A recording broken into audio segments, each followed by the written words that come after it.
welcome, welcome, all of you sex fiends. We didn't see you at any of those other intellectual conversations. It must be the transgressive sexuality. I'm reading a quote from Pat Califia's, one of my favorite books, Public Sex, The Culture of Radical Sex. Being a sex radical means being defiant as well as deviant. It means being aware that there's something dissatisfying and dishonest about the way sex is talked about or hidden in daily life. It also means questioning the way our society assigns privilege based on adherence to its moral codes, and in fact makes every sexual choice a matter of morality.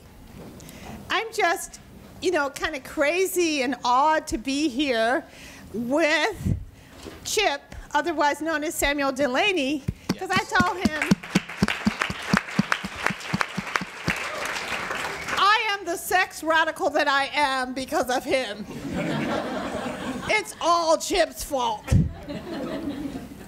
He's been such an amazing person opening up new frontiers of thought for us.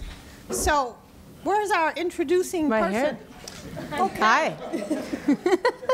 Those drugs I took earlier must be kicking in. All right. Bienvenidos y bienvenidas. Welcome. It is an honor to be here. Thank you to the organizers of this series and of this panel on transgressive sexual praxis. Gracias, Stephanie Browner, Dean of Eugene Land College, the New School for Liberal Arts, and Jennifer Wrigley, Associate Director for Visibility and College-wide Event Coordination, for making this happen. And thank you to students of the New School, and Lang specifically, who inspire us on a daily basis through dialogue and action to explore anti-oppression work and social justice. And thank you to the panelists, Bell Hooks, Marcy Blackman, Samuel Delaney, and M. Lamar, for the explorations we're about to embark on together. My name is Tamara Oyola Santiago. I work at the New School within Wellness and Health Promotion, which is the public health component of the University Student Health Services. I co-lead efforts with Rachel Knopf-Shea, and we work together hand in hand, collaboratively, with student leaders at the New School. We strive for an engaged pedagogy, where we dismantle banking education. We realize that there is a hierarchy at our institution and work actively to deal with and battle microaggressions, cissexism, racism, ableism, fat phobia, and other forms of oppression we encounter that our students deal with on a daily basis. Two student groups that I want to mention that I work with closely are peer health advocates. One of them is the Sexy Collective. They're students from the Lang program mostly, but also collaborate with Parsons and New School for Public Engagement. They work towards sexual positivity, safer sex, and prevention of sexual violence. The Queer Collective are students who identify as lesbian, gay, bisexual, trans, queer, intersex, asexual, and gender nonconforming, and their allies. They co-lead Safe Zone programs at the university and organize events such as the Homecoming Out Ball, which is tomorrow night. So I reached out to these peer health advocates as I prepared for this presentation and asked them about transgressive sexual practice. Nathaniel Phillips, who is also co-chair of the University Social Justice Committee, wrote back and said, "So often racialized and queer people and bodies are taken and used for the sexual gratification of the oppressor, and just as quickly exploited and cast aside. My transgressive practice is dismantling these systems through my sexuality. It is transgressive because I challenge the world and myself through the expansion of my sexual desires, tastes, and appetites." Jasmine Cuffey, Sexy Coordinator, shared, "Transgressive sexual practice means foregoing socialized sex norms and stereotypes and instead following your heart and your head to seek your own form of sexual expression." And yet another sexy leader wrote, "Anything outside of the heteronormative culture could be considered transgressive, and that's not even necessarily sexual. I don't think that sexy is necessarily transgressive, but I suppose that because we accept and encourage diversity within our sexuality, that we could be transgressive." So today's panel, simply wonderful, marvelous. We have Marcy Blackman. Marcy Blackman's first novel, Poor Man's Child. Marcy's first novel, Poor Man's Child, received the American Library Association Stonewall Award for Best Fiction and the Firecracker Alternative Book Award for Best New Fiction. Her second novel, Tradition, was noted as one of the Band of Thieves' best books of 2013. Blackman's short fiction and poetry have appeared in numerous anthologies, and Blackman's first nonfiction title, Bike NYC, The Cyclist's Guide to New York City, was published in 2011 on Skyhorse Press. We have Samuel R. Delaney, novelist and critic who lives in New York City and teaches in the English department at Temple University. His nonfiction includes Times Square Red, Times Square Blue, and About Writing. His most recent novel is Through the Valley of the Nest of Spiders. Welcome. We have M. Lamar. M. Lamar is a countertenor, composer, video artist, and sculptor. His first New York solo exhibit, Negro Gothic, a manifesto, the aesthetics of M. Lamar, opened the fall season at Participant Inc. and is on view through October 12th. Most known for his music and performance-based work, this physical installation cross-references romanticism, surrealism, horror, pornography, gospel, metal, and early silent film to propose radical potentialities of Blackness. Welcome. Thank you. All right. And we have Bell Hooks. Bell Hooks is among the leading public intellectuals of her generation. Her writings cover a broad range of topics, including gender, race, teaching, and contemporary culture. This fall marks the 20th anniversary of the publication of Teaching to Transgress, Education as a Practice of Freedom, Dr. Hooks' seminal book on educational practices. This week-long residency is an opportunity for the New School community to directly engage with Dr. Hooks and her commitment to education and learning as a place where paradise can be created. Welcome.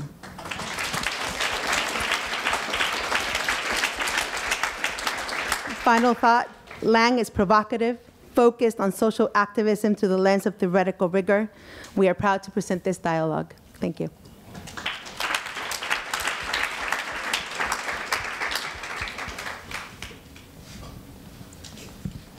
Yeah.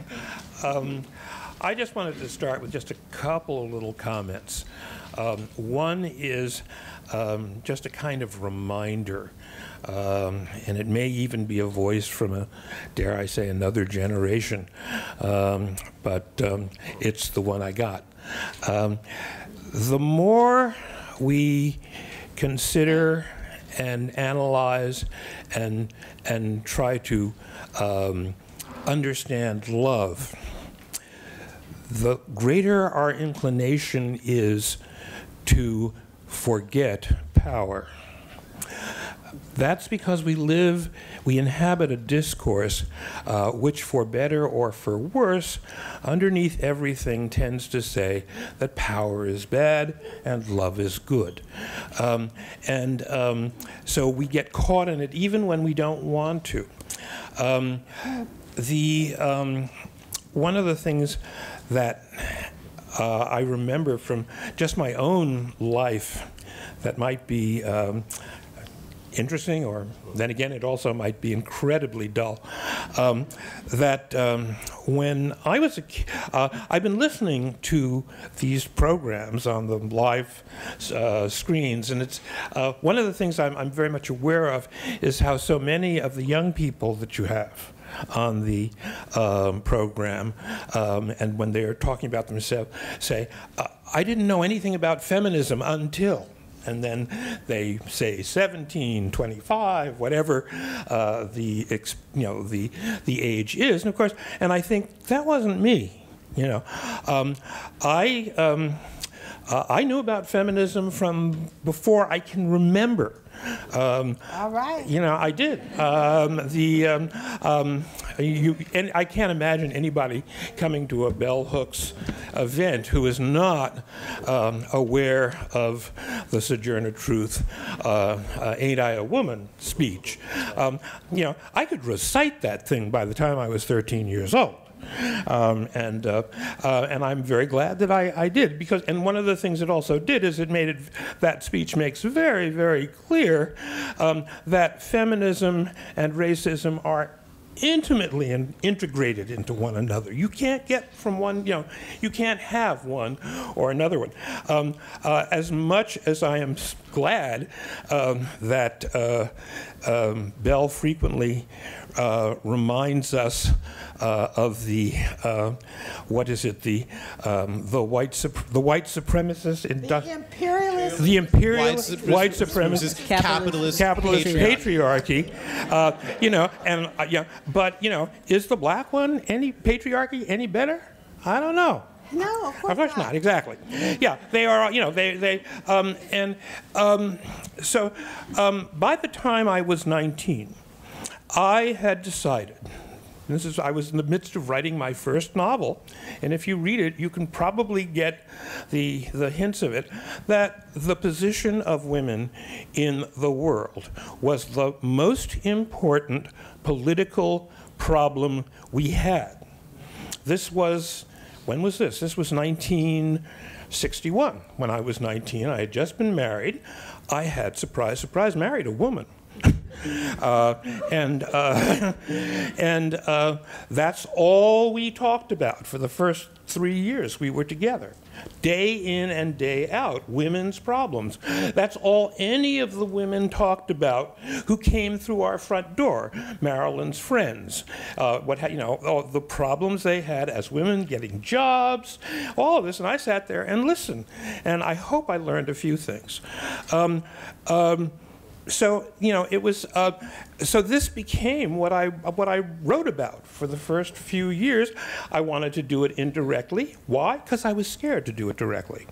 I really was. I was terrified. There was no feminism per se that had the word attached to it. We'd been married 2 or 3 years before Betty Friedan's The Feminist Mystique came out, and I'd published 4 novels, but when it did, it was a great confirmation that there's a reason we've been talking about this for all this time.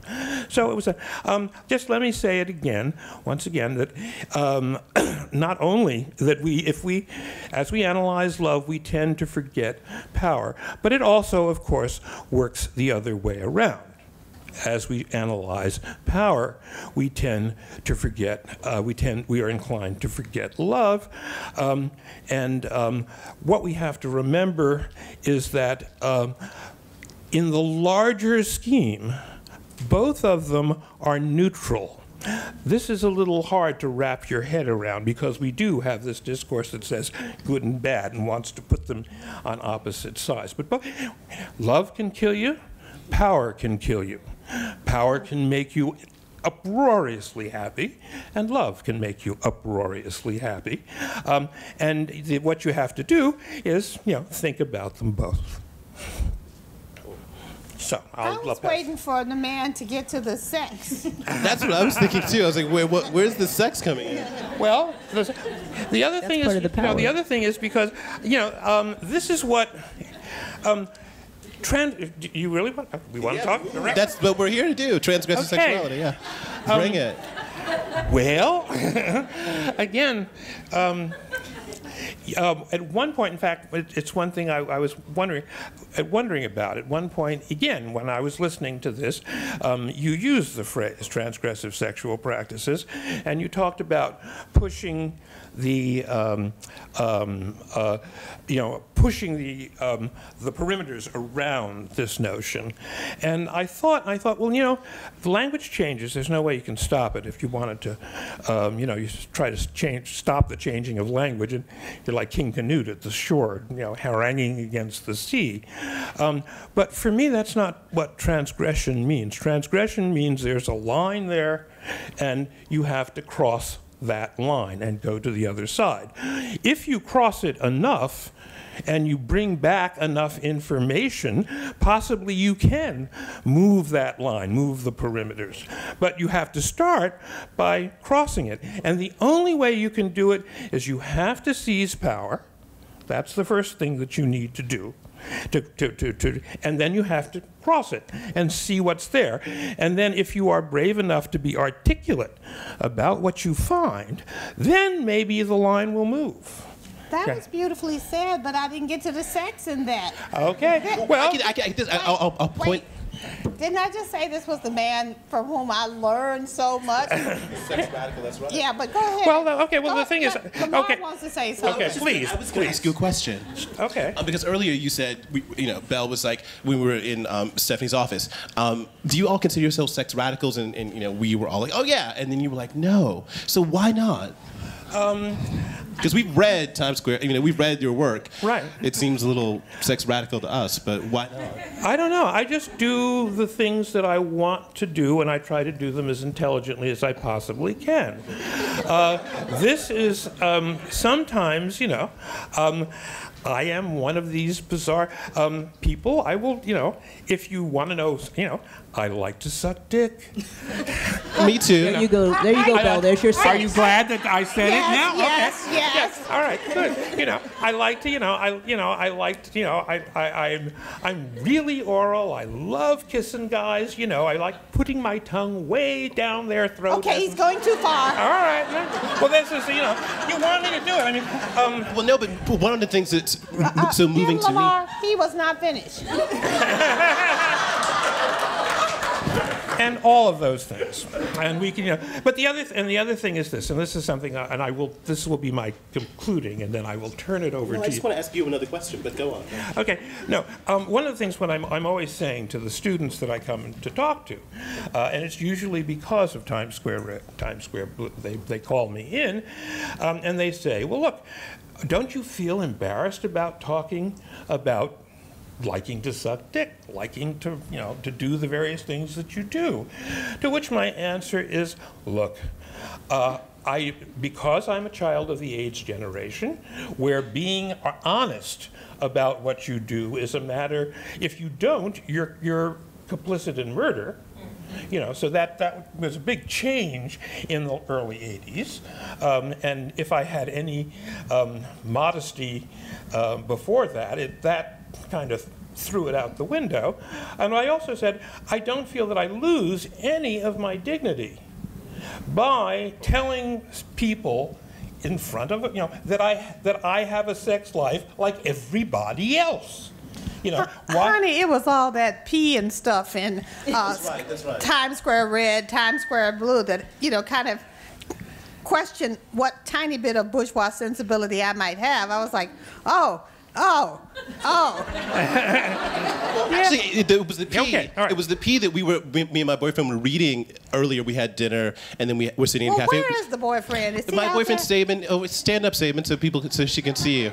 Anyway, 10 years in. But we were reading the P section of Times Square Red, Times Square Blue, and I had this moment. I didn't even know I didn't remember there was a P section. Yeah, there is. That- And I was thinking, this is so different than Dennis Cooper's work, because I thought that in the sex radical dimension of your work, I think, is that there's no exploitation, I feel like, in all the sex that's happening, where I feel like... Yeah, that's why we like him. That's right. And so to me, that is the radicality. To me, that is so sex radical in that you can have explicit sex. We're not saying no to the sex or the pee, or the falling asleep while giving a blowjob. Those things. We're not saying no to those things, but we don't have exploitation. Well, Marcy. it's also you spoke about power. So it's also, I feel, in these acts of doing what you like to do is a form of taking the powers. When we talk about taking power, we're not taking power from Does somebody Marcy else. need to stand up? She's sort of quiet. Stand up, please. Somebody else had to stand up. I got to stand up. You're just kind of a quiet voice. Do I really have to stand up? How about I just talk We louder? want to see you. You're so cute. You are cute. Thanks, Fred. When we talk about power, we're not talking about taking power from somebody else or some other other places. We're talking about the radical act of exercising our power over ourselves and over our minds and over our own bodies. And so when we do things that we like for Samuel, it's sucking dick, and for Lamar, it may be sucking dick. That's not my thing, right? Yeah. Do you have some dicks that you strap on? Absolutely. How many do you have? I have several. Oh, please, I do. Lamar, stop it. I do. Yeah. I have several, and the ones that I tend to like, I've been told are you know, a little too much for necessarily the partners that I'm with, which kind of gives me a little bit more of an erotic high when, you know. Right. But my point is that it's this sort of, you're doing it because you like to, and that's, in a sense, was what makes it radical, because you're doing something that you like that someone else has said, no, we're not supposed to be doing. I wish I could show you all images from the graphic memoir, Bread and Wine, because it's such a great example of incredibly explicit sexuality that is not pornographic, that is not about power over, but that is very, very there. Sorry to cut you off. No, not at all. Marcy, I would just take up one point with you. And you say it's not taking power away from anybody else when you do that. And when you just do what you want. But you are. When you do... When you do what you want, and it's on the other side of that line, you are taking power away from the people who put that line there.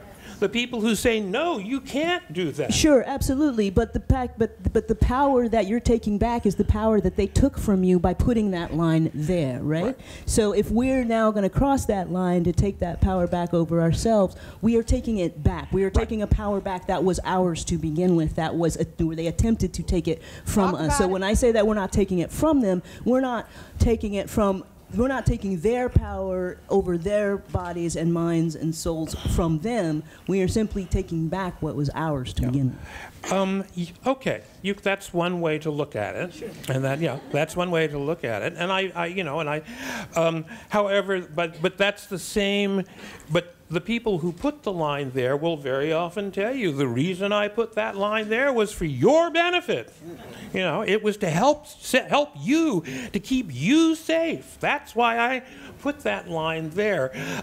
And you say, well, I didn't ask you, to do that. And also, allow me, you're saying, to take responsibility for my own body, for my own actions, all of those things that we are familiar with from feminism. That's where we learn to do that sort of thing. And I think that's quite wonderful that we did.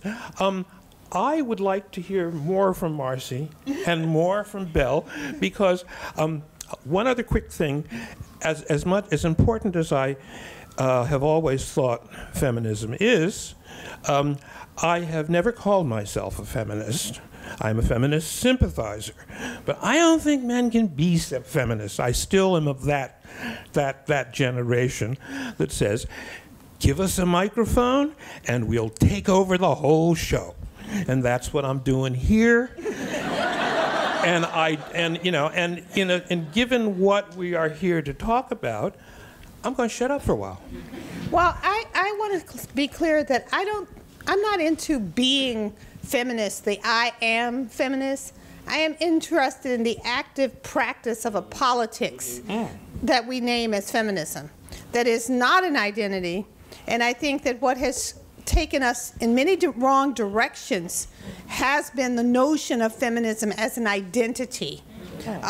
As women can be feminists, men cannot, or all of that, rather than the question is, what is your politics as it relates to feminism? What is your active practice in your life that is working against patriarchy, sexism, sexist exploitation, and oppression? Because we know, we are in the name yourself anything generation. And so what do these names mean? It's what my therapist always tells me, don't listen to what people say, look at what they do. So that to me, that field of feminist politics is the field of action, of what you do. And I do agree with Chip that in terms of that question of action, feminism is one of the few contemporary left politics that has put that on the table. Let's have existential self-reflection about what we're doing. I mean, all of us in this room would not be talking about race as we do if women of color, active in feminist politics had not called out the incredible white supremacy of mainstream notions of feminism.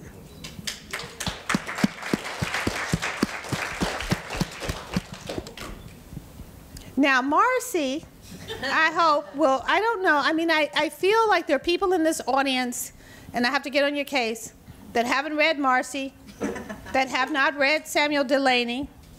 And I tell you, Times Square Red, Times Square Blue is one of the most amazing theoretical discussions of sexual freedom, sexual liberation.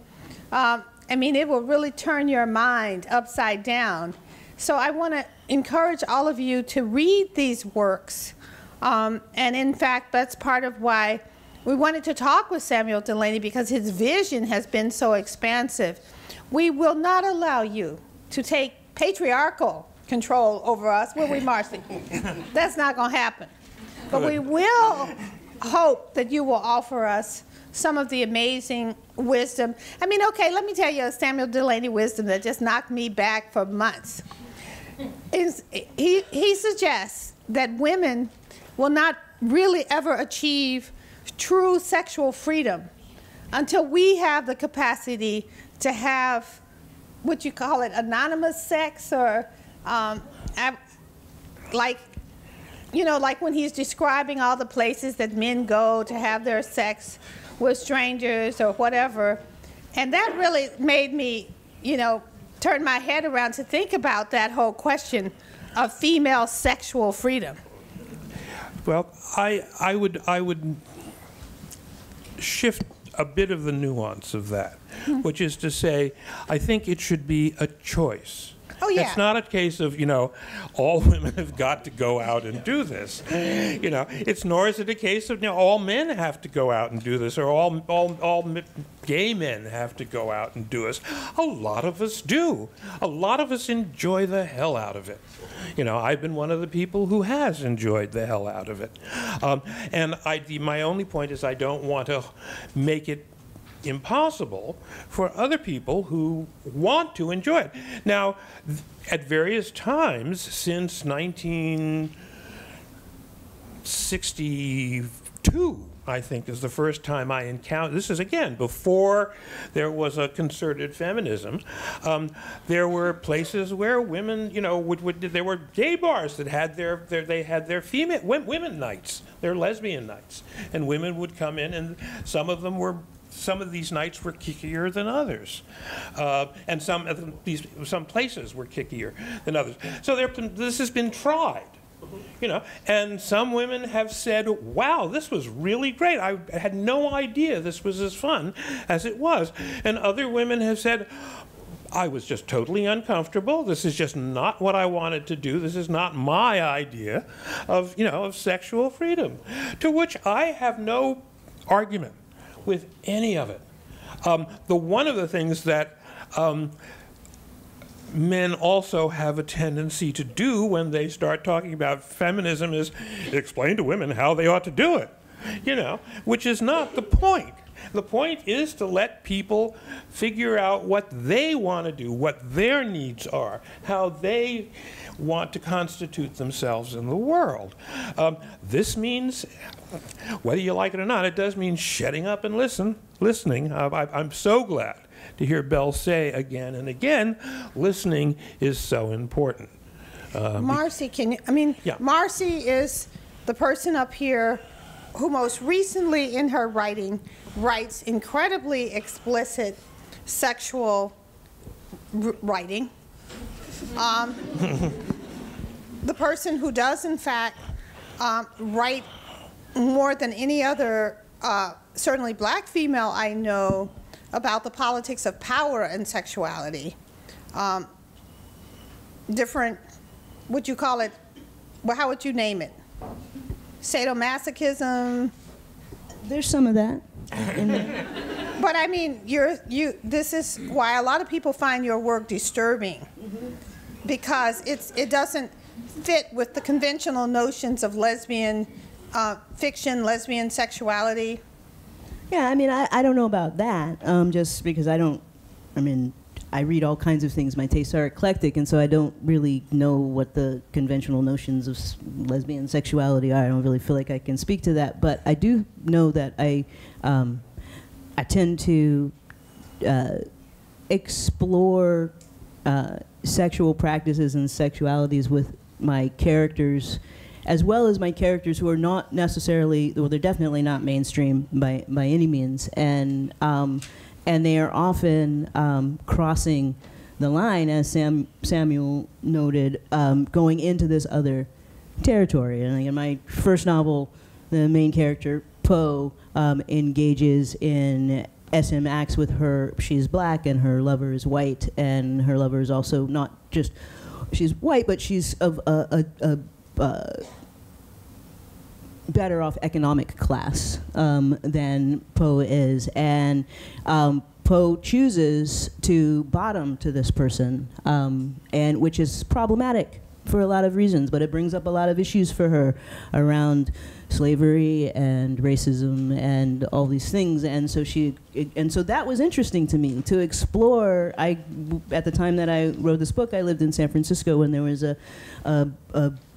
very big, dyke SM scene, but it was predominantly white. I was talking to someone earlier today, and I said, I think there were 3 of us who weren't.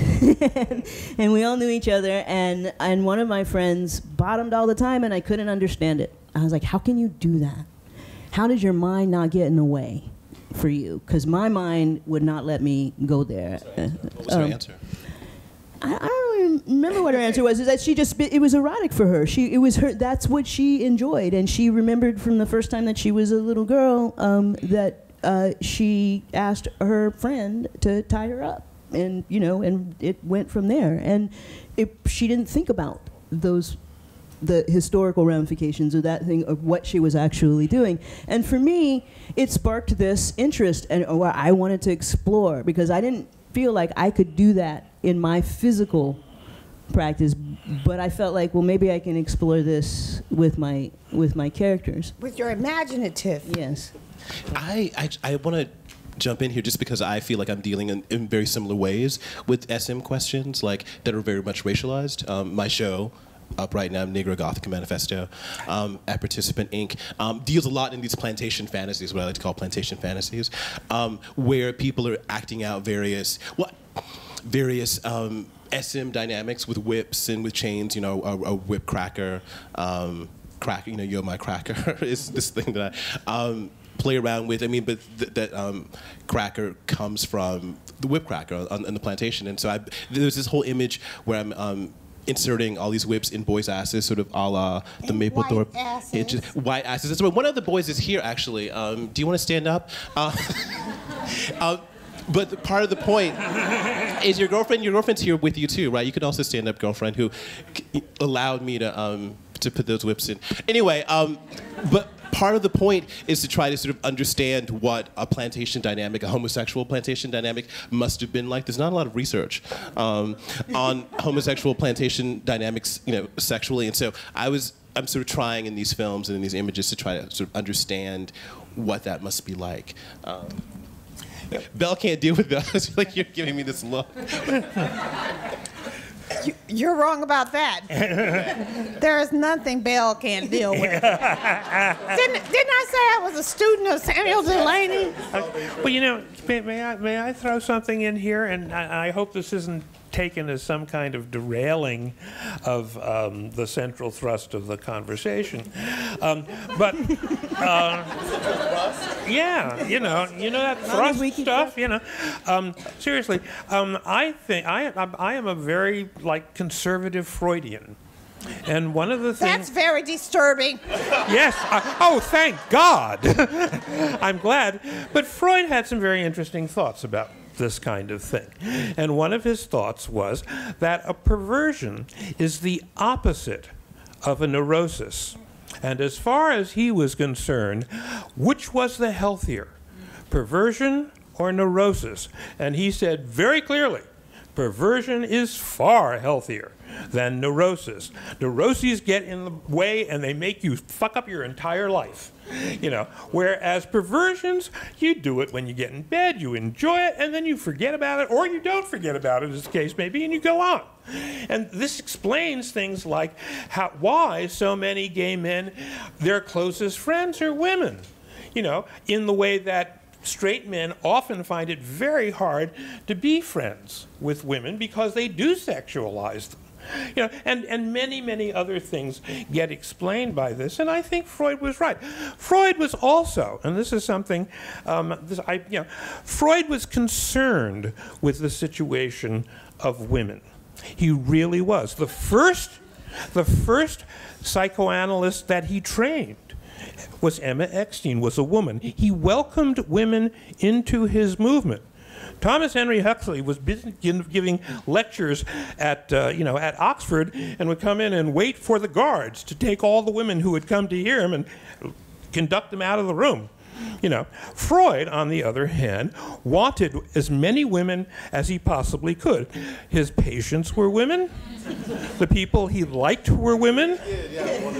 He did. No, he really, really did. And the point is, and he was, and the people, you know, when we now, of course, because many of the things that he said about women, many of them came from his women patients, and he was quite willing to take their... Okay. All righty, okay, okay. Well, I think I have to stand up on this note. Oh, okay, go ahead. I'm interested, I think, in part, because I was sitting here thinking, I've never been with 4 people of color, 4 black people, speaking about sexual transgression. And I wondered myself if some of our laughter, our veering away has to do with this moment where a great silence is breaking, is shattering right before us. You know, because when do we black people ever get to talk about sexual transgression in any sphere, let alone the new school? And so I do want us, and because we'll talk till 6 and then we'll have lots of question and answer time, to really try to think about those vagaries of sexual transgression that I don't know about Mr. Delaney and Freud, but I can testify that in so many ways he provided a space for me to think transgressively about sexuality, about pleasure. The amazing thing about bread and wine is that it's so tender. And I think that we are still trying to figure out how can we create sexual images? How can we create images of the penis that are loving and tender and not about domination? And I think that we praise his name, we praise him because of those visions that he has provided in his work. And I don't know about those of you who don't know, this man is a great science fiction writer. Because some people, you know, the people are saying he's a novelist. Yes, he is a novelist. But he is up there in his science fiction. And so we honor him so much. As so many of you have honored me these past few days in terms of what my work has meant to you. I mean, I was a bit like, okay, Belle, how are you going to handle this? Because you bowed down to this man. And, you know, when I first called Chip and asked him if he would be on the panel, I was like, I adore you. my first big problem was calling him Chip. I just don't think I can do that. And so I just wanted to clarify that so people understand that there is a dynamic up here that has to do with Chip as our elder, as our progressive visionary. And so we cut him some slack, unlike me cutting those guys last night, too much slack. Just so you understand. So I hope that Marcy will jump back into this and stand up again with her fine self. Am I picking up where I left off? Is that yes. the yes. thing? Well, I want to kind of go back to the play that Im Lamar and I had just for a second when you picked up about this idea of being a black person involved in a predominantly white practice, and for many reasons, and it's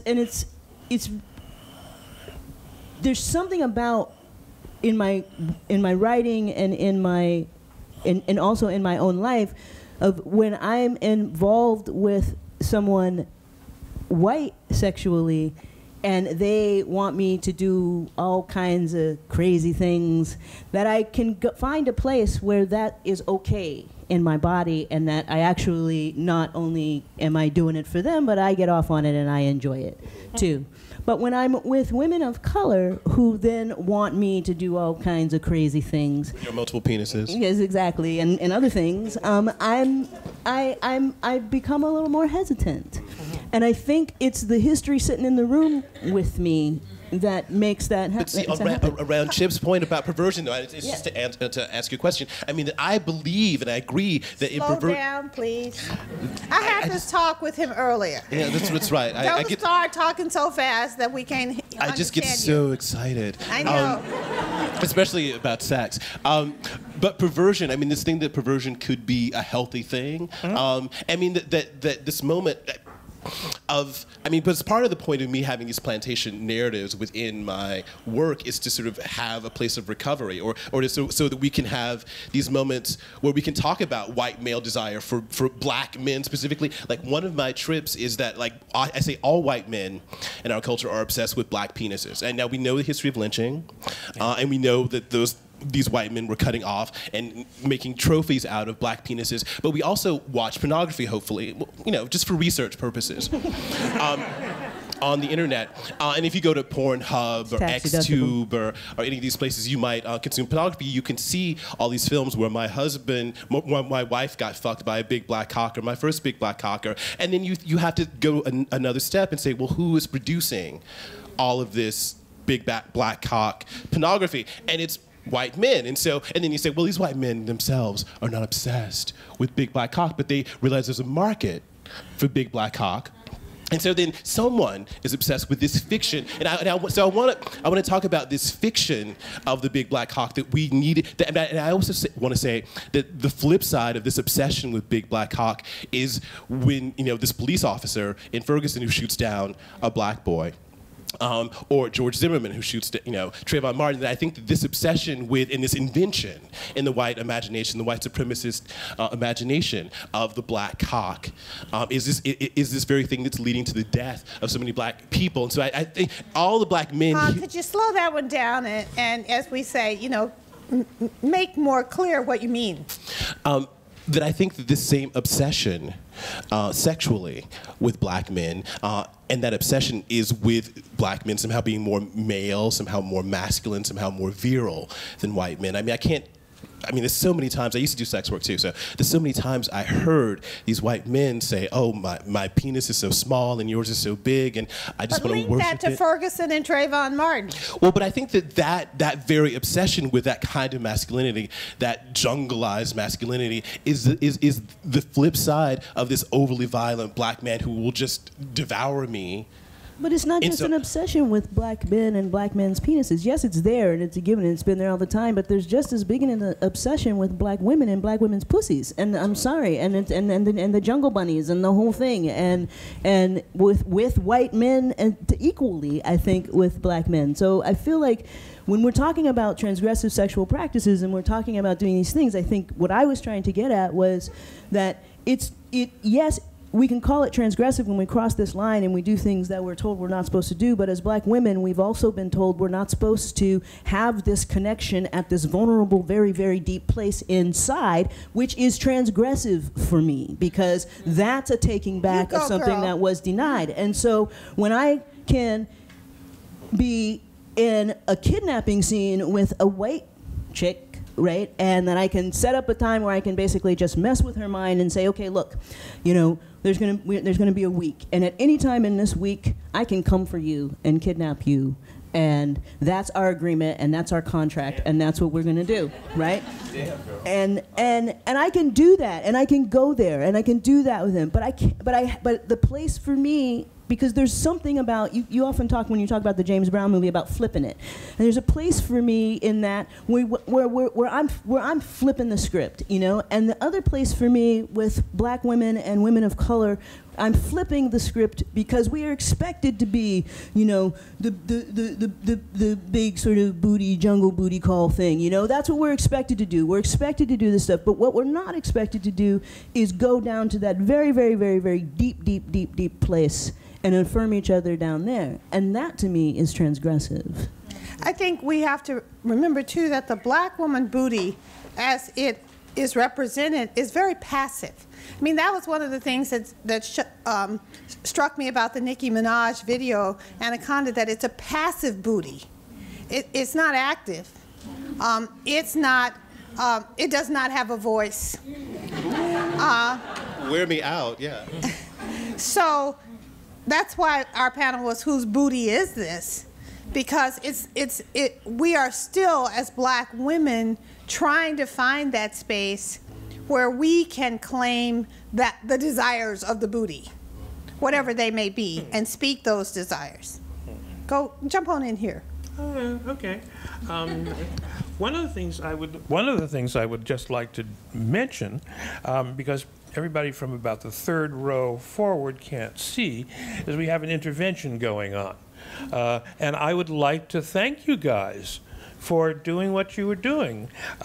Could everybody in the first three rows just look to the back, and would you please hold up your signs again? Thank you. Thank you. We have to be aware of these things. Awesome. That's okay? Great. All right. Thank you. I don't mean to exhaust it with that by any means. Maybe at some point we can even have someone talk about it a little, because I think God knows it has to be done.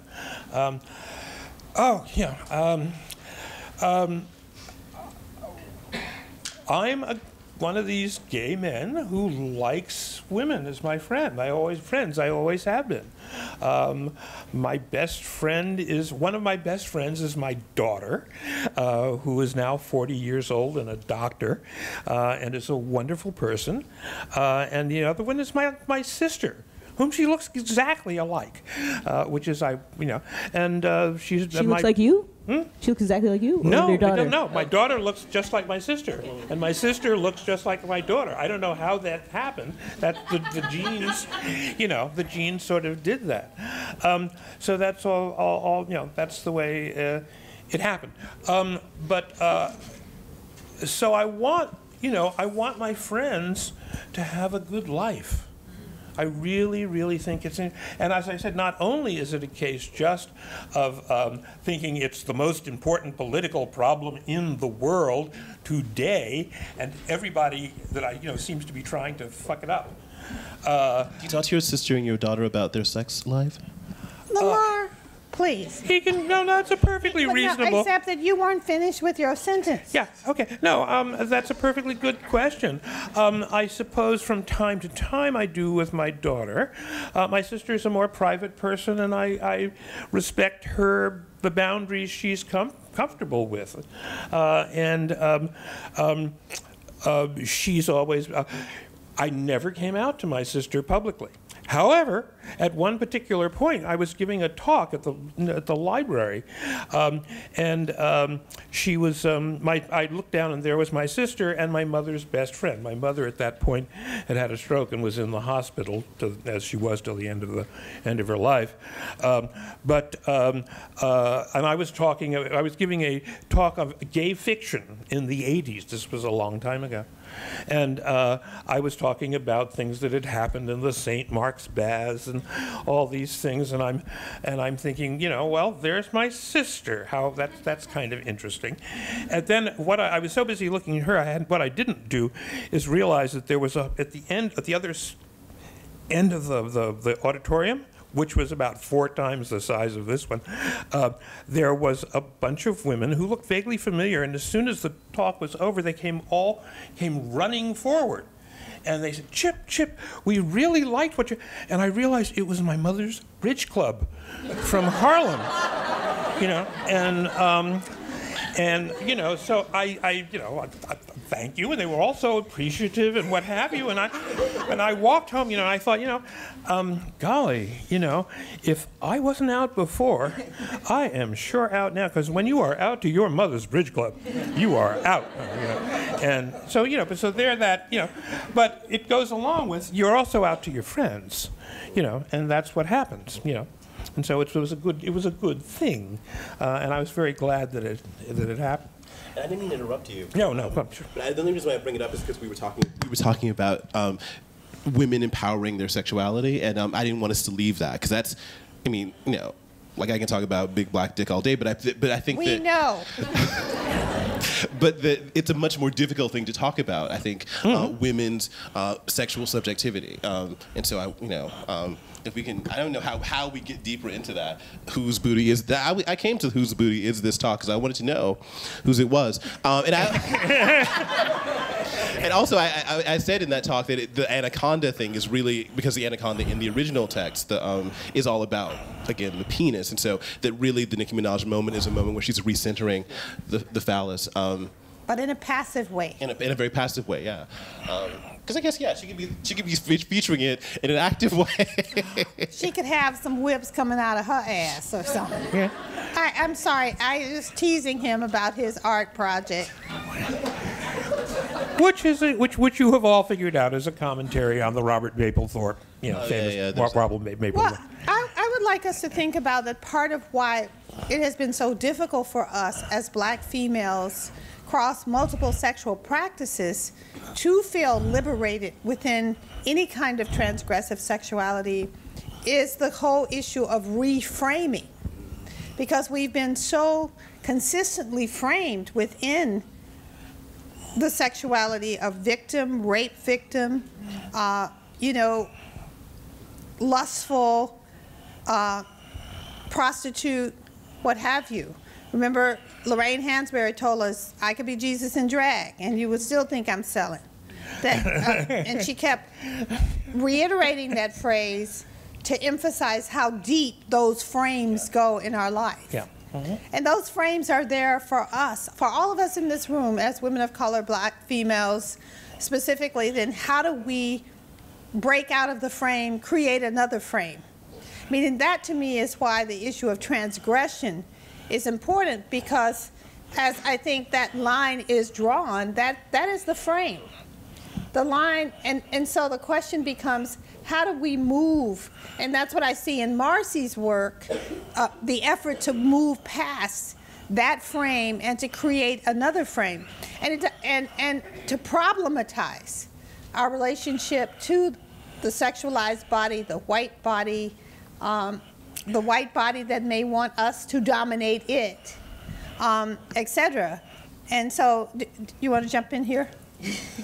Well, yeah, I mean, I think that I think this is sort of I'm a broken record, and it's sort of a running theme just throughout not just my work but also my life, and that is, I tend to like to think that I move through the world on my own terms and in a different way, and I don't really buy into any of the trappings out there.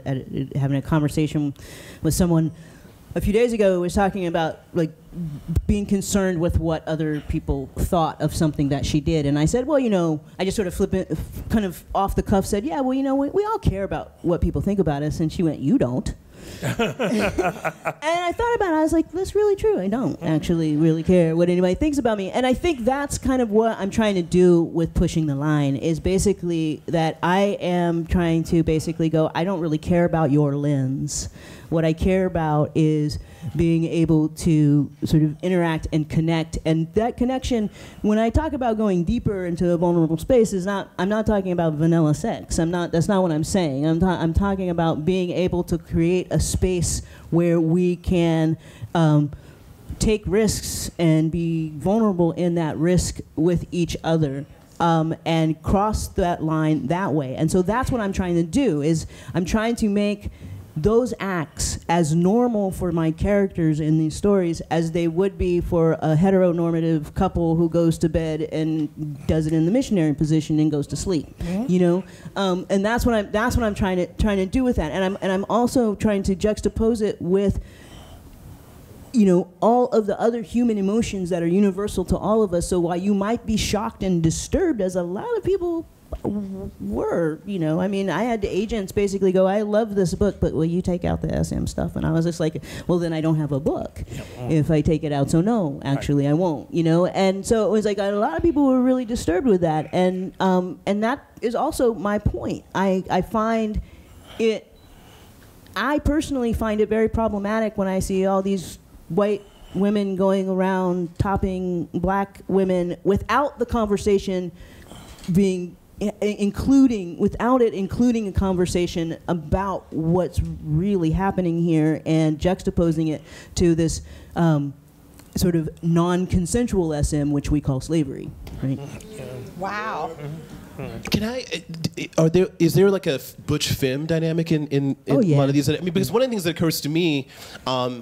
Is that queer women, I mean, in what Belle's talking about, looking for these different models, that queer women provide, so I think, so much of a different model for how we look at femininity in general, or even queer trans women who are not, you know, sort of, you know, having sex with or attempting to have catch the you know, male gaze. I mean, women who are constructing themselves and their identities to be looked at primarily by other women, to me is a very interesting and exciting place, because that also decenters a lot of the patriarchal stuff that we seem to be talking about. That's why this is so exciting to me, where I think about, you know, some friends that I have here who seem to be defining themselves and their female sexuality outside of a patriarchal male gaze, and it's because they're having sex with other women.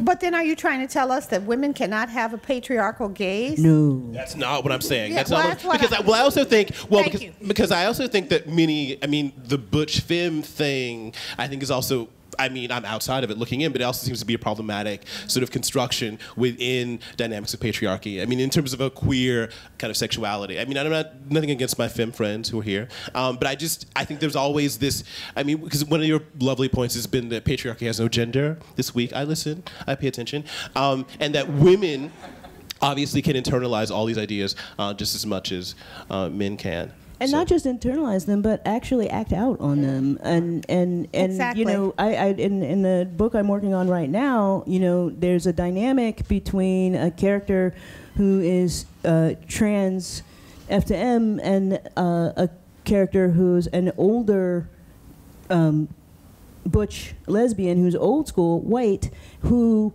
embodies patriarchy, who we come from a community where this happens all the time and it's never talked about. It's always just like, but you know, white dykes can say the most offensive things and everyone laughs and loves them, you know? And it's just like, and what's interesting is there's a conversation, well, there's a scene with this character who's trans, who's wondering, because now he's passing fully all the time and he's being perceived as the man now, and can he, if he were to say the same things that were coming out of the mouth of this person who's being exalted and held up, it's kind of like, okay, how would that go down? Probably not the same. There probably wouldn't be the same giggles and laughs and you're so cute and you're so funny and ha ha ha, let's go to bed, you know, kind of thing, which happens over and over again. So yes, absolutely, it's there. It's just not talked about. And I think, again, that's something that I'm trying to do with my work, is basically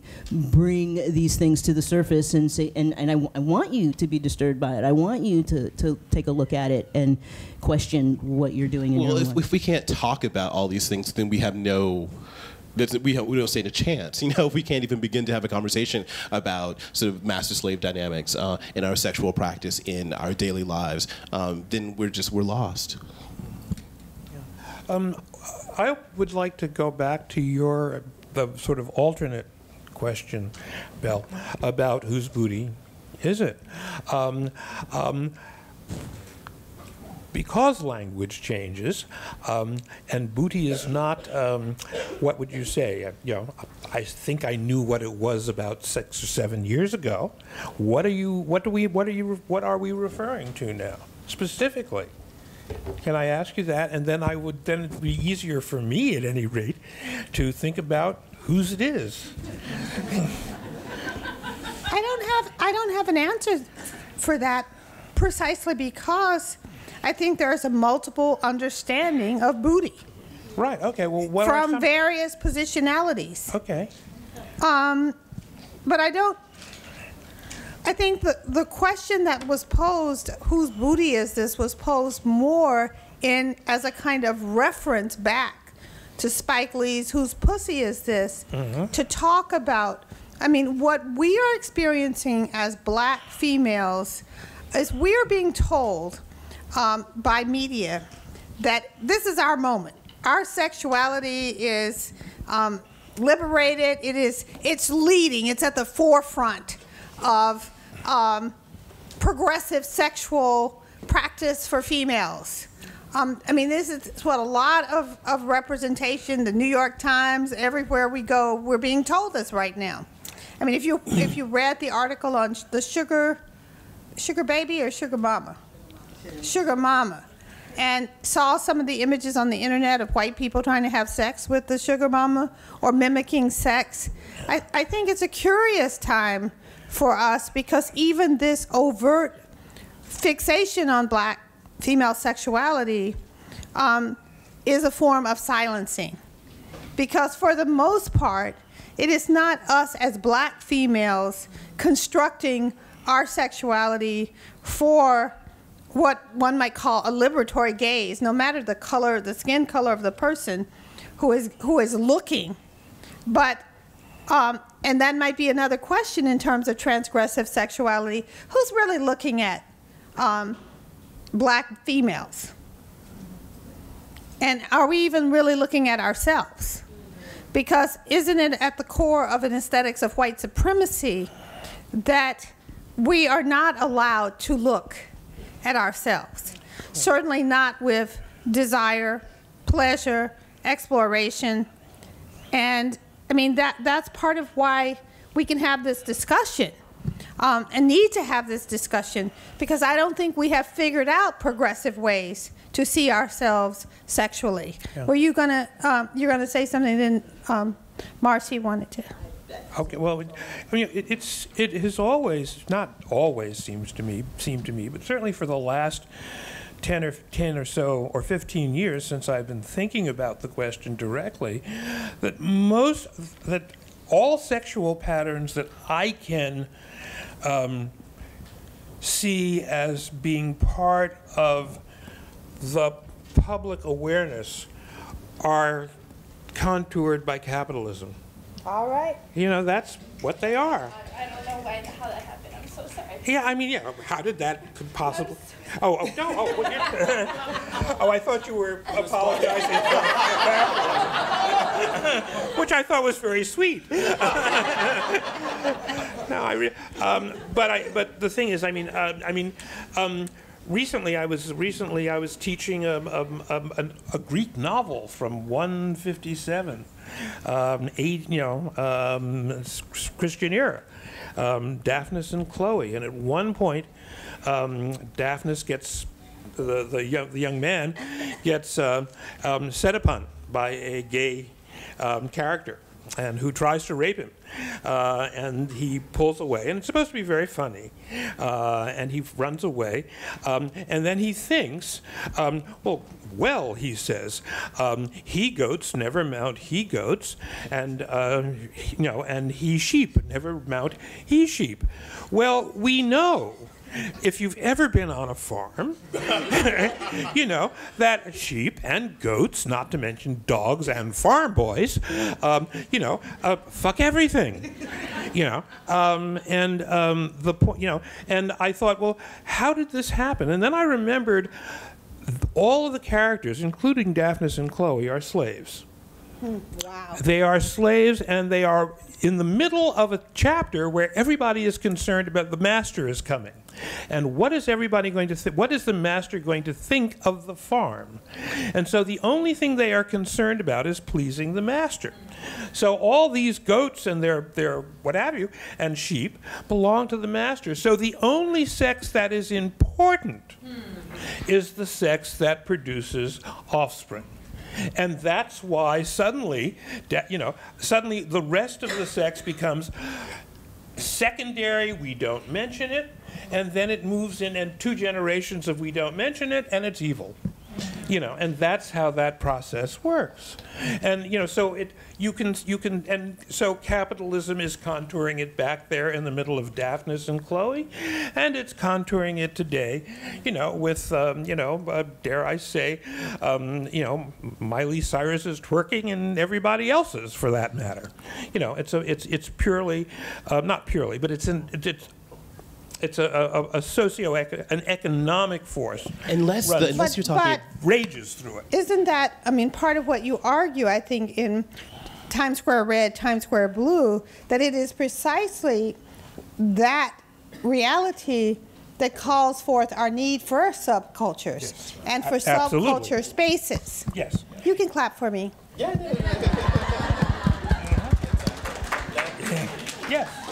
Yeah, it calls for, and they start off that their value is that they are not used for what they say they're being used for. They're used for something else that seems to be in excess or outside of what they're advertised, their capitalist approved reason is. The other thing that occurs to me about Times Square Red, Times Square Blue is that the men coming into all these places weren't identifying necessarily as homosexual. No. They had wives, they had children. I don't think it's as simple as to say they were... Like me. Indeed. But I don't think it's as simple to say that they're repressing themselves, they're in denial, but that particular subcultural space allowed for a flexibility of sexuality, which is what I'm like. This whole bourgeois gay thing is just not, I'm just not feeling any of it. That I'm really wanting a fluidity of sexuality and a fluidity of practice. And I think that it's almost like I was talking to Sadia Hartman in Glasgow we were there with her, me and Raina were there with her and some other people. And she was just talking about it as this utopia, Times Square Red, that she was imagining it. And I said, well, I don't know about that, but there's this intermixing of classes, there's this intermixing of races, and of sexual orientation, or of sexual practice, right? Sexual practice is a much better word than orientation, right? We're more, like you were saying, with feminism, it's about what you do. I think with sex, it's about what you do too, and not sort of this identity that we claim, because that allows us to move throughout different spaces to transgress and try new things, right? And try new things and explore and be okay. And it's okay to try new things and be like, yeah, I didn't like that so much, But I think that's the red alert, because that's why people are working to destroy those spaces, to make bourgeois culture be the pervasive norm, and that people who would occupy any other kind of fluid space really will have no space. So what we're coming back to, and what it seems like we keep coming back to over and over, whether we're talking about sexual practices or whether we're talking about, feminism, or whether we're talking about trans and queer issues, is that we're talking about binaries, and we're talking about either ors, and doing something that we're told we need to do to produce or support this structure that's in place. And what we really need to come back to is the fluidity of humanity and life, and how we need to be living. And that's well, I actually want to ask, one thing that struck me, I hope is it okay if I refer to your age? Sure, please. Yes. How old are you? 72. I have never been on a panel with somebody who's 72. The only person on this is older than me is Gloria Steinem. And I was thinking about that because I was thinking about the question of worldview, and your worldview, that you have seen the destruction of these spaces of fluidity, of et cetera. And how do you see us articulating and finding such places in this now? Well, the world changes, and it always changes, and so it moves to various it moves to various other places. I gather things are getting a little kicky in Queens. I don't know. They are. Yes, they are. Yeah, this is what I have been told by people who should know. My partner is, notably younger than I am. He's your age. He's, in fact, so he's a mere baby, and I think of him as such. And he's a dear sweetie. But every once in a while, he goes out and explores and comes back and gives me the news of what's going on. I sit there and write my books. So that's the way that works. When I was talking to Belle earlier, I was saying that one of the things that moved me so much about Bread and Wine in comparison to Times Square Red, Times Square Blue was the thought of, like, would that relationship with Dennis, your lover, be possible in the New York of now because of the ways in which the homeless are being criminalized? So we have to tell people who don't know that in his sexual adventuring, in his roaming, adventuring, in his nomadic experience of New York City, as a younger man, Chip fell in love. Not quite fell in love right away. Yes, but I did. It was within seconds when I first met him. With a white homeless man. And that's what Lamar is referring to. And they've been together for 25 years. 25 years. And so, that's part of what Blood and Wine documents. Bread and Wine. Bread and Wine. That was a slip. There you go. But that, I just wonder to what extent would that kind of love, certainly we have homeless people now, but they're being erased in our current New York moment, and they have been for a while, that population, and would that be possible in this current New York, that kind of, and again, not to romanticize the past, I'm never one for romanticizing the past, but I do think that there's something of violence that's going on in terms of the city. And what's possible in the city now, in terms of, because we're only interested in, like, the ruling class. Because one of the things about that story, you were saying that the sexuality that was about procreation was the only one that mattered, unless you were the master. If you were the master, if you were getting with those slaves in some kinky way, that mattered. Right. And so that it was only the ruling class's interests sexually that get to be, they're the ones who get to be the perverts, you know? Right? Yeah. I used to have a friend who he used to say that the only reason for slavery was essentially for sex, and that everything else was secondary. And this was a white ex-Catholic who had read everything that had ever been written and cooked divinely. I also am going to get on the bandwagon of loving Bread and Wine, one of the things that I found, aside from just the idea of the transgressive practice of you hooking up with a homeless person and falling in love with this person, is that just in the way that we described it to the audience, as Dennis, we didn't even say Dennis's name. We just said, he fell in love with a homeless person, right? And that's how we see homeless people. Like, it's a homeless person. We don't necessarily see story or see person afterwards. We see homeless person. And what I really, really loved, I love the whole thing, but what I really loved was after you ask him to come with you back to Amherst. Yes. And he disappears. And you're kind of like, to your friends, kind of like, I don't know, maybe I guess maybe it was too much too fast, kind of like, and he's actually out vetting you. Yes. He's actually out. That's so good. It's brilliant. He's actually out, like, basically, like, this dude could be an axe murderer, man. Like, what the,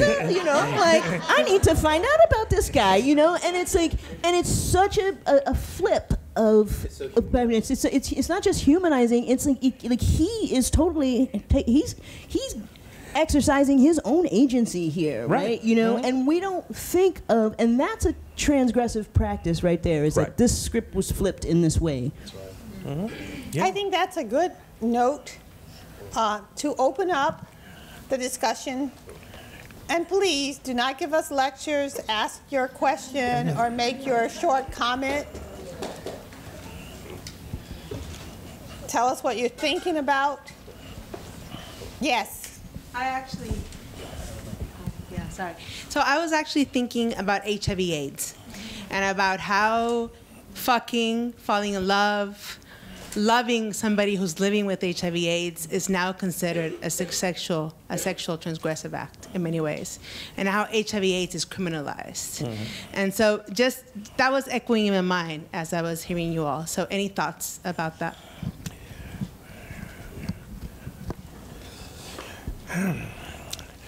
I wish I knew more people right now who were in that situation. I could speak from, from firsthand experience. I think it's. I do know that I 10 years ago, 15 years ago, I talked to people, who were known as bug chasers, and that strange subculture that was very, very actually sexualized the disease. I think it's for me, it was a little nutsy, but again, it's your body. You have to be, you have to be responsible for it. I might even sit down and argue with you. Do you really want to do that? And are you sure that that's what you want to do? But when you have that kind of conversation, you have to leave open the margin that the person is going to say something you don't like, and make it go to a conclusion that you don't like. And they do, and sometimes they do. That's where, that's all that I can say. There's not too much I can say more than that. Okay, your question way back there. Your name? Hi, I'm Brandon, and my question is, and I don't want it to sound like a conservative question. I think transgression is what we're all here and we're all interested in, but just the dangers of transgression. And I don't mean risk of getting hurt, but I think it comes back to something Marcy was talking about hesitating in certain spaces because you worry about replicating patriarchy and domination. And so my question is just more specifically, can any act, it sounded like you guys really appreciate Samuel's work because all of these acts were done, but they weren't the same manipulation and domination. And so your thoughts on, can any act be done? Just, is it the way that it's done? Or some transgressions, we want to push past lines, but are some lines actually making us more free? We have to talk about consent first. That anyone involved in any action of a sexual nature or beyond the sexual nature, both parties or multiple parties have to be consenting. That seems to be the key thing with any of this stuff. We got to make sure that everyone wants it. Your name? My name is Annie. Hi. Hi, Annie. I'll pretend I have a microphone. I think I'm a radical artist. I think a lot about the role and the sort of rebraiding of pleasure and of art making back into radical movement building, because I think they've been divorced. And I just wonder if y'all could talk more. You've been talking at it and around it, but more explicitly about the role and the placement of pleasure seeking and of transgressive sexual practice in radical movement building and pushing the world forward to a better place. Did you ever do gay shame stuff in San Francisco? Yeah, back with Matilda. Yeah. The only reason why I was doing gay shame stuff is I was just looking for some, that was pre my current boyfriend. I was just trying to get laid, And so to me, that was this interesting, and for those of you who don't know what gay shame was, it was sort of this radical alternative to... Is this radical alternative to Matilda Bernstein? Yeah, exactly. Yeah. To the consumerist pride sort of thing. The gay pride had become this very corporate activity, and there were groups of us in San Francisco. I think it may actually started in New York, but there were groups of us in San Francisco who were taking that on. And I thought, well, if I'm going to meet anyone of interest, it would have to be in some kind of radical context, And so it seems to me that radical community building and radical political action go hand in hand with fucking.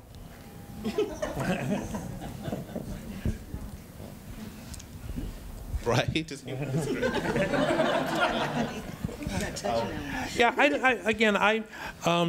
One of the reasons I suppose I hesitate to accept the label a radical, of a radical sexualist, or whatever. Sex radical. Sex radical, that's what you call it. Yes, thank you. Thank you, Lamar. Is because I am of the old Descartesian school that I don't think there's anything that shouldn't be questioned.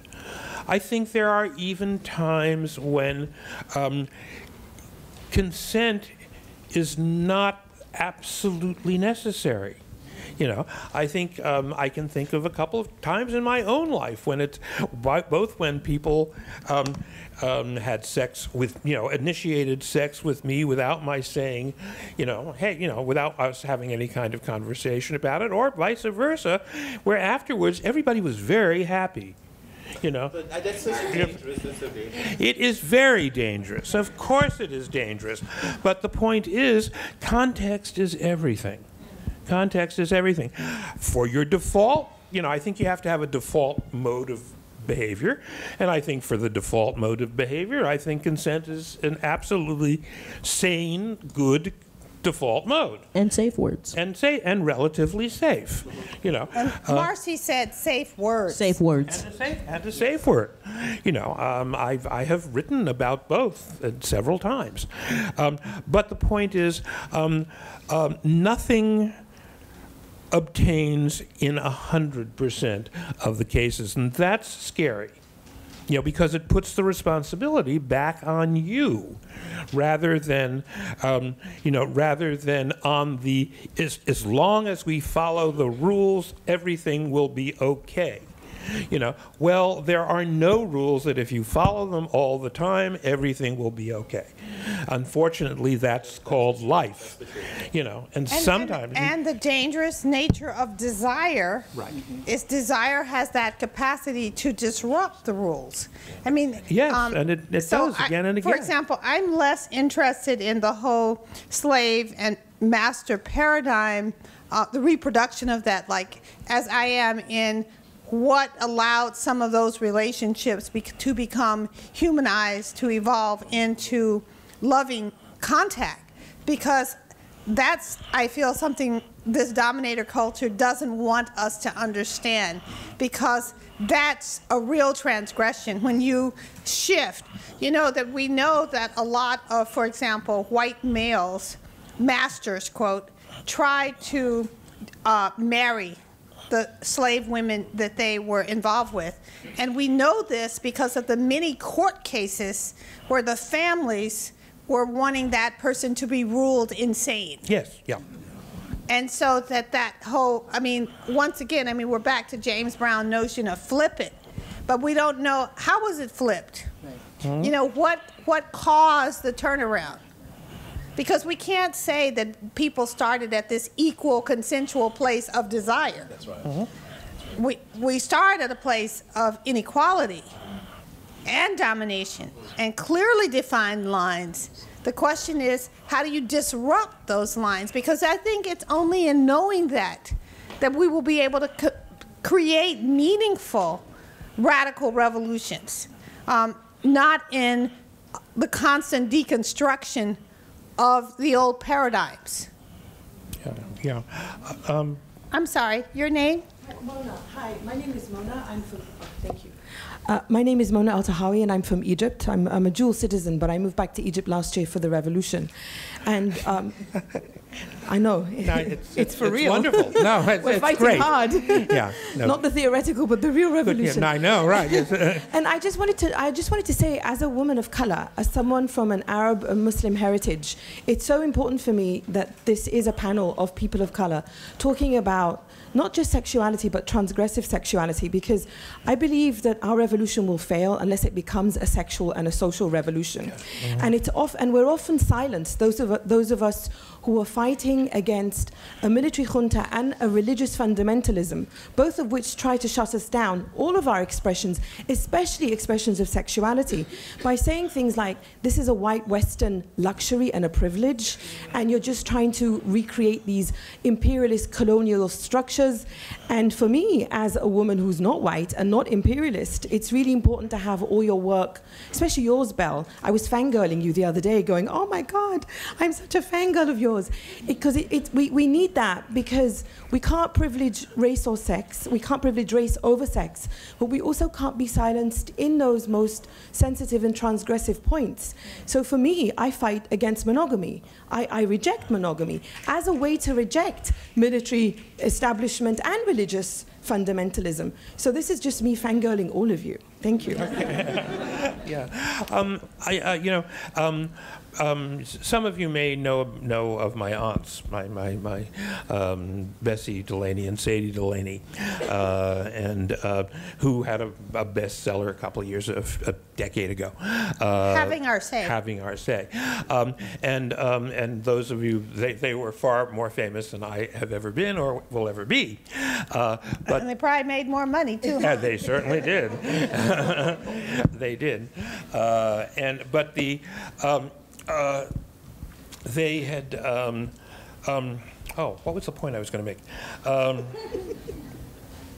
My Lord, this is what happens when you're 72. You start saying one thing and then it all falls out of your mind. I was talking about Bessie. Oh, yes, sure. The book talks about basically them and their father. What they don't talk about at the same order of social granularity is their mother. Their mother was the daughter of a white man and a black woman. My father was taken to see him once when he was about 6 or 7 years old. Milam Beauregard. In fact, I almost was named Milam Beauregard because my father was quite desirous that should be my name, and my mother only saved me by naming me after my father. She figured he couldn't get upset with that. But anyway, when you went to see Milam Beauregard, he had 2 houses. And there was a walkway, kind of like the Skyway here in the New School, that went from one house to the other, and it had a roof over it. And his white wife lived in one, and his black wife lived in the other. And he went back and forth between the 2 houses. He had no children with the white wife. Apparently, she wasn't. In fact, I don't know. No one knows what the real story was. Many people guessed, but indeed, when he was, he had several children by the black wife, and he was very fond. In fact, his daughter, my grandmother, was his favorite daughter. But on the other hand, he was a social pariah as far as the neighborhood was concerned. Nobody would talk to him or what have you. He had almost no social life. He would go out and shoot a squirrel in the morning and have it for breakfast, that kind of thing. And he was apparently quite a character. But he's the transgressive one in the family, much more so than her husband, who was born a slave. My grandfather was a slave. I'm not my great grandfather or my great great grandfather, but my granddad was actually born a slave in this country, so it's an interesting. That's the part of the family that tends to fascinate me, not because he was white, but because he was so... Transgressive. Huh? I said because he was transgressive. Because he was transgressive, yes, at the time. And it was a real transgression. I mean, I guess that brings up, makes me think, what kind of white people do we want our white people to be? I mean, like, how do we want to imagine our white people? I mean, and how can they divest of imperialist, white supremacist, capitalist patriarchy? And I mean, it doesn't sound like he was doing that per se, but it was, he was beginning. I mean, I think that kind of rupture, it was what Belle was talking about. So yeah, that's white people in the room. Like, what kind of white people do you want to be? It's a question back there. Question back there. Hi, my name is George Minicello, and I wonder if you could expand on something you talked about before, Lamar, maybe connecting the dots between the killing of young blacks by, maybe caused by the white obsession, that you were talking about? Yeah, I mean, I actually go back to Bell Hooks' text, We Real Cool, when she talks about the fact that black men can be desired, they can be admired for very sort of patriarchal sports reasons, but very seldom loved. And I mean, I was like, okay, let me sit with that for a minute in my own life, my own sexual life. I think that it's so ubiquitous in white supremacy that black men have this sort of virile power, that we play sports, we do all these things that are sort of seen as hyper-masculine. And that same, it's very simple, right? That same kind of hyper-masculinity is, in the white imagination, is that fear that it seems white people have. These police officers, it's irrational. It's, that produces that kind of like, we need to kill this threat. We need to put this down. That correlation seems really clear to me. Maybe I can make it clear. Maybe someone can help me. This overly sexualized black man that we want to fuck our wives and then eventually suck the guy's dick ourselves. I mean, in these porn fantasies, I mean, the pornography is so interesting because it gets inside of the psyches of the people making them. And it's this like private thing that's going on that tells us a lot about ourselves, I think, in terms of desire. Well, I was thinking actually about the question of trauma. Because I was thinking about Malcolm Gladwell writing about the white males who killed Amadou Diallo. And the fact, many of you in this room, if you're abuse survivors, you may understand more fully the reality of trance and how people go into trances when triggered or what have you. Because I think what really struck me when Malcolm is writing about this, if you haven't read his book, is when they realized that they had shot him so many times and he did not have a weapon, they fell on their knees and wept. But again, we don't really talk about what did they see. I mean, we're back to that whole question of who is looking and what do we see. What did they see? And did what they see emerge from the fear that you're talking about, Lamar, that the fear that is triggered that is so great that then projects onto the other that which must be destroyed. And we see that in so many of these cases of people shooting people that they imagine one way. And I don't think we talk enough about the whole sort of white people trauma around racism. And I'll tell you what I think, I feel represented that the best, is Spike Lee's 4 Little Girls.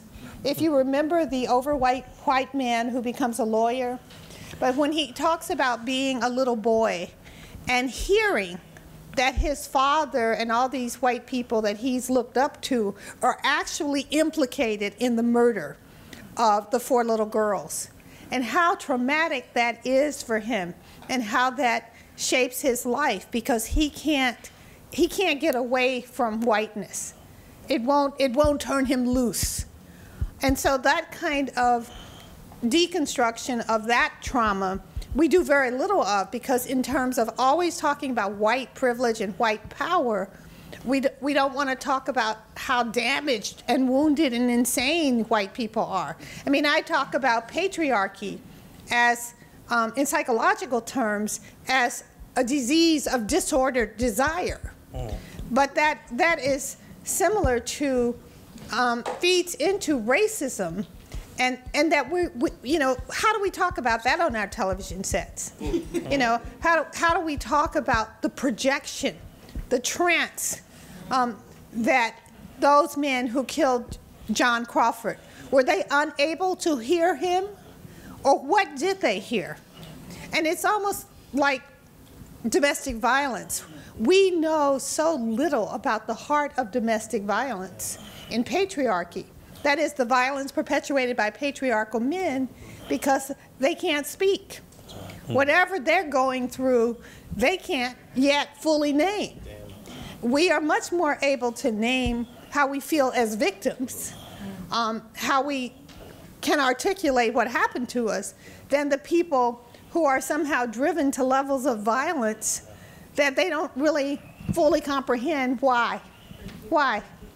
I remember there was this Baldwin moment when he was giving a talk in 1986, and I think The Color Purple, the movie, had just come out, and then someone stood up and asked him this question about, like, well, everyone's saying that these are horrible representations of black men and black men being violent, and so what do you have to say about that? And Baldwin said, well, I want to know what happened to that black man. I want to know, I mean, and again, this doesn't excuse his violence, but I want to know what brought him to that moment of being this person who's acting out, and it's often these people who are deeply and profoundly wounded themselves. Yeah, I just hope that the policeman who shot Amadou Diallo and fell to their knees weeping were not weeping because they were saying, "Oh shit, when internal services get to this, there goes my fucking job," and that's what they may have been weeping for that.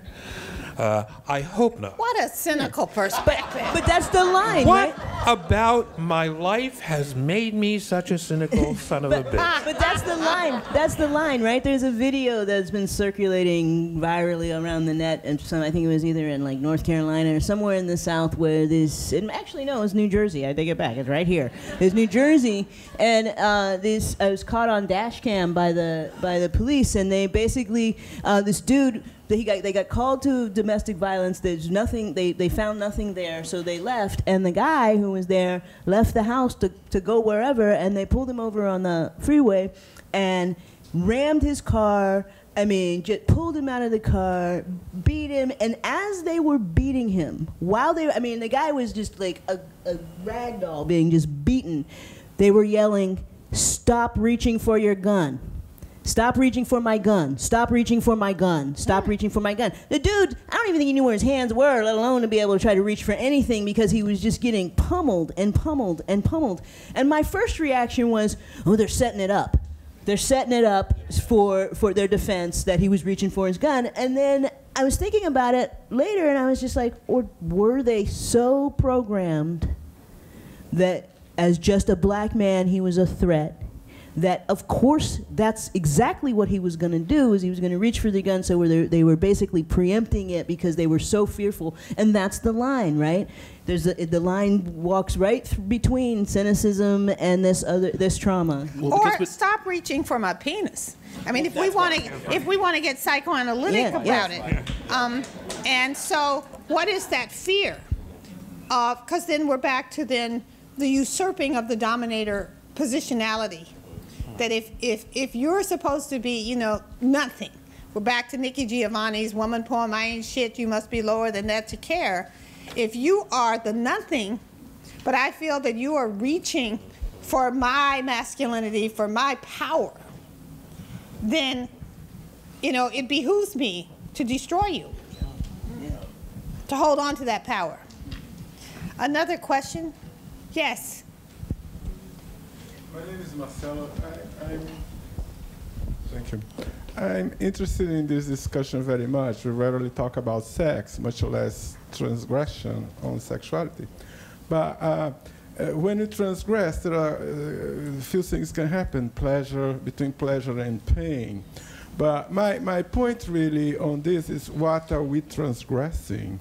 Who put this line there? Why is it there? And why are we on this side of the line? And, being limited. Well, I think that's what dominator culture is all about. I think that's how we socialize children. Children get socialized very early about the lines that should not be crossed. And if we want to talk sexually, children very much get socialized not to cross the sexual line, not even to acknowledge that there is any kind of erotic feeling in their bodies and beings, because bourgeois culture of domination has decided that that is a source of danger to everybody. So that can't be named in any healthy way, shape, or form. So to me, it's about, I think about Foucault and the whole idea of discipline and punish, and how do you construct the world of the colonizer colonized that's so neat. How do you construct a world where black people are still so hung up on color that we can't hardly even get up in the morning without indulging in some kind of weird perversities of color cast, whether with our hair, with our bodies, or with our gaze on someone else's body. So again, I would take us back to that whole question of reframing and urge us all to think, how do we resist and reframe that imperialist, patriarchal, white supremacist culture? Because I think that when I talked the other day about my house as a place where I am loved. Yes. You want to jump in here? No, I remember you were saying it. I saw it on the live stream. I was thinking about how, because I was, I always joke about my looking for love, but I was talking to Stephanie and I was saying, but on one hand, would that house love me if there was a man in that house, even if he was a man that was challenging his patriarchy or challenging patriarchy as a whole? Or is it simply impossible within this construct of imperialist, white supremacist patriarchy? I mean, how do you feel about having had a white male lover for so long, but from the very beginning, Dennis was written out of this grid of imperialist, white supremacist, capitalist patriarchy? One of the things that Dennis, that I learned about Dennis, after we'd been together for about six months, Dennis was very, very fond of his father. His father's best friend was a black guy that he basically grew up, and they were practically his co-dads. It probably has something to do with why, why we seem to get along as well as we do.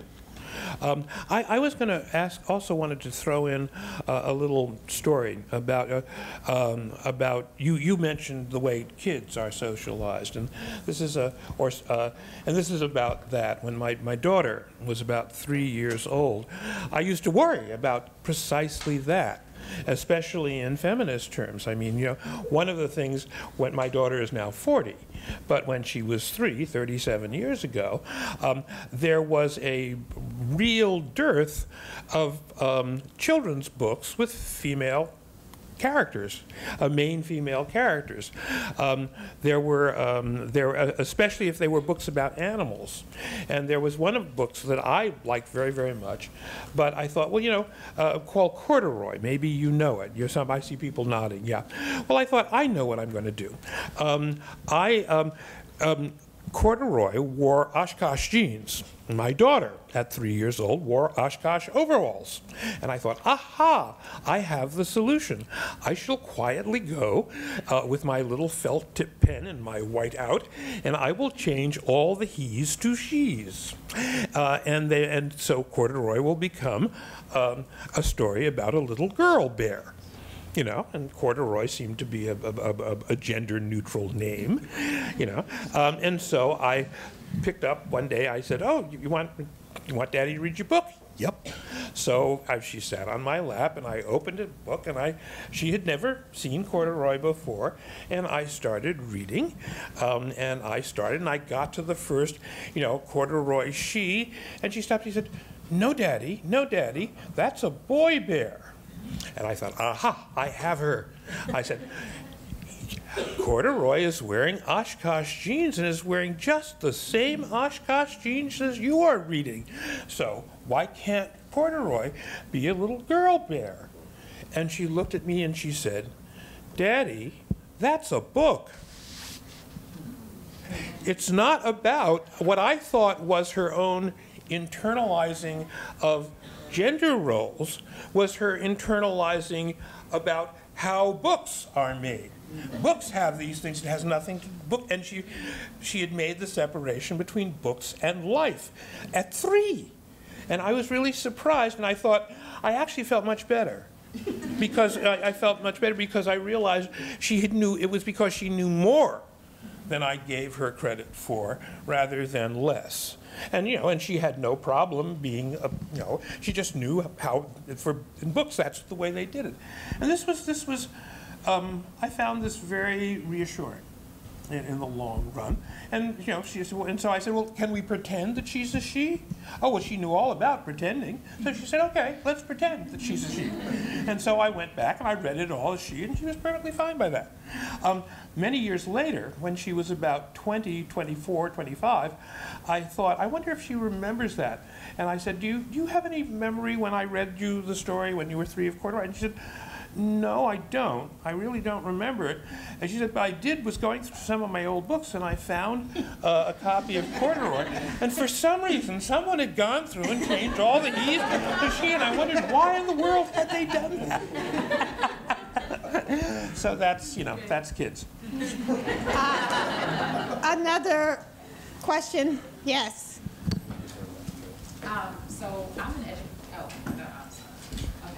So I'm an educator in Newark, and I kind of want to. Your name? Tracy. My name is Tracy, and I teach everyone from about 14 to 22, 20, maybe even older.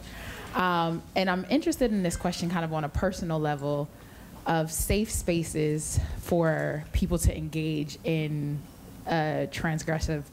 Conversation about transgressive sexuality, and I'm asking, and I introduce that by saying I'm an educator because, on the one hand, when I deal with my students and I see the way they explore their sexuality or try on their sexuality, I waver between being like, oh my God, shocked and offended, and like, damn, I'm kind of jealous. And so I just and I wonder, like, on a personal level, coming from a very kind of old school West Indian, Caribbean, Catholic background.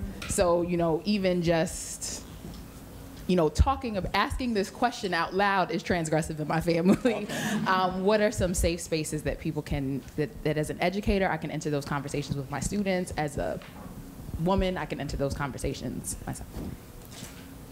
You know, in theory, like actually in practice. No, but I actually have said earlier that at different conversations that I think books, picture books, are things that are not about what you're reading, but again, about what you're seeing, are very useful tools for opening up the possibilities of different discussions in terms of what you see, what you look at. Do you have a response?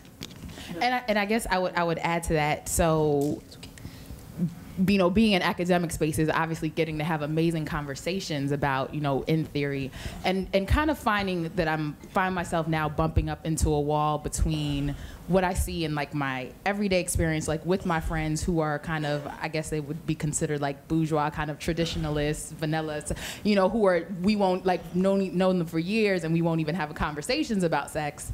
And then, you know, coming into or being on the border of awesome conversations like this, where there's like language and dialogue and there's a whole world of it, but there's this kind of space in between where it's like, okay, like the lived life, the daily practice of it, where it becomes a little difficult to. I think we learned last night or yesterday afternoon at some point, we learned from Dr. Hooks over here that oh no, I think it was during Laverne's talk. Then we learned that this is not that it's not so much safe spaces as it's spaces of risk, right? And I think ultimately that's what it comes down to. It's about like the safety is, yes, we want physical safety and we don't want anything physical harm or things like that to come to us. But at the same time, it's about how we want to how. Do we want life to live us, or do we want to live life? And if we want to live life and we want to make those choices, then we have to basically decide that we are going to risk the conversation, that we are going to risk the dialogue in order to live the life that we want to live. And so we can create a space, a room, where we can all come and hang out and talk about it, and we can promise each other that no one in this room is going to be harmed, you know, verbally or physically or whatever, but the space of what we're talking about is going to be a vulnerable space, and that one is one of risk, and you might feel some kind of way. You might have some feelings about it, and that's okay, because but basically that's what we've been programmed to believe, is that, you know, we're not supposed to feel some kind of way. You know, we're supposed to be able to just sort of move through without any conflict. Everything is supposed to be safe. Well, you know, I didn't get that memo that life was a safe space, you know. Yeah. There was this thing that occurred to me about I don't know if you're talking about black people, these people with whom you are relating who are very bourgeois. Of course, lots and lots of bourgeois black people. Yeah, they are. So, I mean, there was this rapper, and I don't remember who the rapper is, who I guess confessed or just admitted that he likes to get his ass eaten. Does anyone know this story? Drake. Oh yeah, Drake. Like he likes to get his ass eaten. To me, I was like, so? I mean, you know, like that's not really a big deal. But for some reason, in like the conservative world of hip hop or whatever, it was this like feminized. It was this like feminized. It was this moment where he was being feminized, and it was like, I mean, you know, getting your what else is new? Yeah. I mean, like, don't we all like to get our asses eaten? I mean, Belle hasn't said much about that. You can go ahead and tell us, right? I mean, you're on the, you know. He just has not been in the spaces where Belle talks about that. This is true. So, I mean, I think that, I mean, we have to have this sort of like radical openness. I think that's also a term that I'm borrowing from you about all this stuff. And just like, what feels good, you know? Let's talk about what feels good. Yeah. Well, you make the spaces safe as you can make the space around you as safe as you want it. Again, another child kind of incident comes 5 or 6 years ago. I had an assistant who was helping me basically throw a lot of junk out of my apartment that needed to be taken downstairs. Very nice young man, and he had a child. He had a little girl. His little girl was a little older than my daughter when the incident I just told her. She was about 6. And so one of the things, my sister at the time worked for the Schubert organization. She's retired now. But she got us, I figured they might like to go see The Lion King. And she seemed about the age where she would really enjoy it. She was very bright little girl. So we got her tickets. We got them, the father and the little girl, tickets to The Lion King, and they were going to stop by and pick up the tickets before they went. Dennis likes model trains, and so the living room happened to be covered with Dennis's model trains. And so this young lady came by, and somehow it came up that Dennis and I were gay. She was very uncomfortable with that, this 6-year-old. And she was saying, oh, no, you can't be gay. That's bad. You know, and her father was very surprised. And he said, well, where did you hear that? You know, well, it's bad. It was like, you know, I don't even want to tell you where I heard it. But obviously it was something that she had picked up in school. And from the other kids, you know. And, you know, so what do? You know, so I just told her, John, relax, whatever it is, it's okay, you know. And she's 6 years old. And so she began to play with the trains, you know.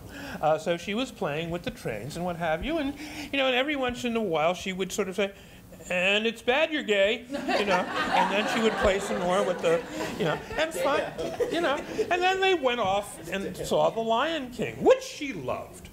Of course, it's, you know, how could you not?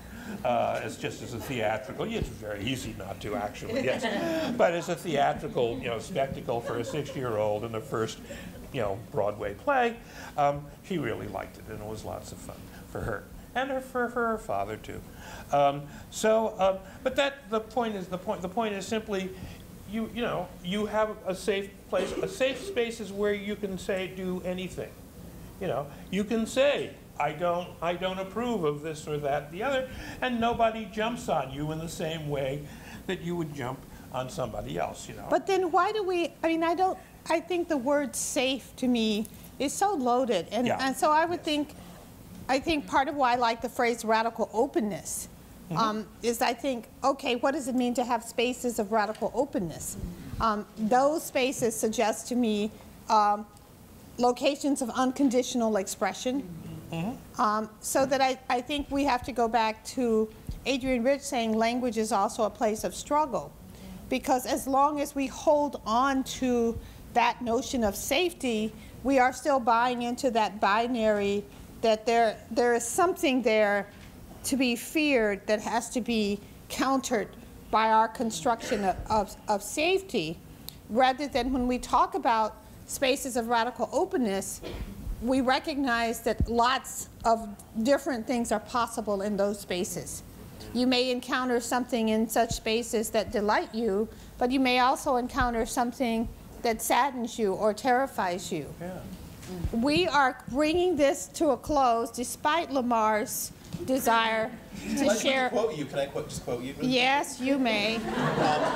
Once upon a time, Bell Hooks said, I think it's art on my mind, art does not happen in a place of safety.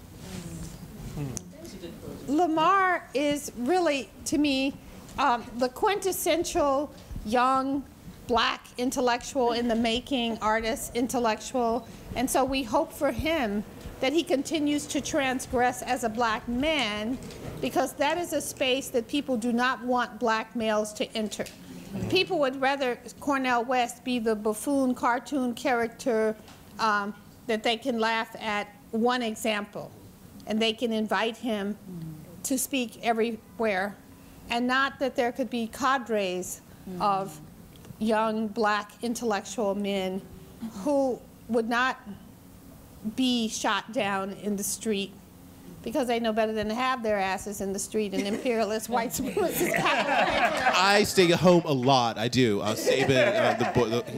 Yeah, that was a very good point, and I'm glad Bell made it. We thank the New School, Stephanie, Jennifer, Heather, for making it possible. We thank all of you for allowing your innocent ears to journey with us in this space of radical openness. And we especially honor and thank Chip, Samuel Delaney. And we honor you, Bell Hooks. We honor you. We praise you. You are our goddess, Bell Hooks. And for Bell Hooks, keep it going for Bell Hooks. Stand up for Bell Hooks. Stand up for Bell Hooks. Seriously, this is like... Bell Hooks has changed so many lives. She's everything. Stand up for that sex radical dominatrix, Bell Hooks. We saw those tendencies in her creeping out. Thank you again for coming. Thank you.